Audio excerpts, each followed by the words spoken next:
Bonjour à tous, aujourd'hui notre sélection est un article de The Critic sur la carte du monde qui pourrait bien être redessinée.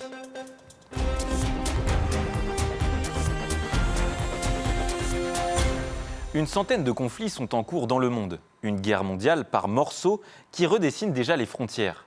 Certains conflits sont liés à l'expansionnisme comme la Russie en Ukraine, d'autres à des querelles autour de ressources ou pour des questions ethniques.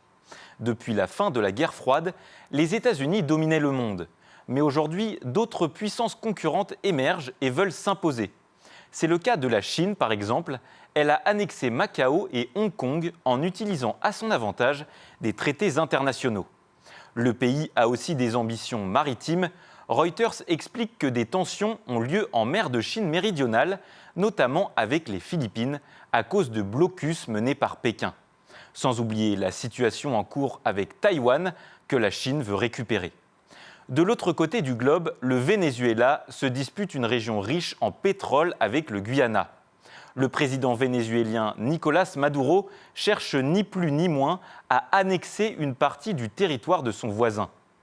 Parmi les autres puissances rivales des États-Unis, la Russie, les guerres en Ukraine, en Géorgie et en Arménie montrent qu'elle se reconstitue comme un contrepoids à l'hégémonie américaine.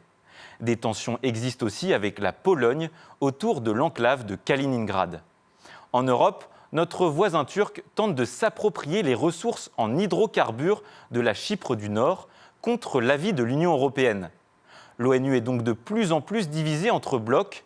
Le contexte global de crise pousse les États à chercher leurs intérêts propres. Ce qui fragilise encore plus la vieille Europe qui doit clarifier sa ligne pour savoir à qui apporter son soutien. Pour en savoir plus et échanger sur ce thème, retrouvez-nous sur Internet et les réseaux sociaux.